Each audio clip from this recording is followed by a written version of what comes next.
Hi, I'm Susan Robertson. I'm an innovation strategist and a creative thinking expert, and I teach a course in creative thinking and innovation in Harvard's Professional Development Program. Today I'm going to talk to you about a thinking tool that will help you when you get stuck for ideas. So this works in a situation when you have a challenge you're working on, you have a couple of ideas, but you don't love any of those ideas and you're not completely convinced that any of them are going to work. But you're looking for some more ideas and you don't know how to come up with any more. So this tool is going to help you come up with a few more creative ideas really quickly in answer to your challenge.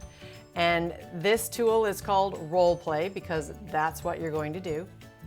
So what you want to do is think about some famous person, really any famous person. In my example, I'm thinking of either Steve Jobs or Lady Gaga, or you could think of a politician, or an actor, or a philanthropist, or you could even use a fictional character like Mickey Mouse, for example. And what you do is think of how that person would solve our challenge. What ideas would that person give us to solve our challenge? And I want to be clear, sometimes people get a little confused and they think they're trying to help Lady Gaga solve her own problem. That's not it. You're looking for what ideas would Lady Gaga give us or give you for your challenge. And you think of an idea, and then you might have to modify that idea a little bit for it to actually be practical in your situation.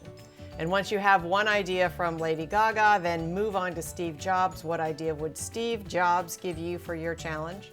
And then again, modify that a little bit to make it practical in your situation, and then do it again with a politician and come up with another idea, and with a fictional character and come up with another idea. So that's it, the role play tool. It's that easy. Think of how a famous person would suggest you solve your challenge, then modify that idea a little bit to make it more practical in your circumstance, and then do it several more times with other famous people until you come up with a few ideas, and hopefully within there you'll have one that you think is interesting enough to test. Thanks, and I'll see you in the next video.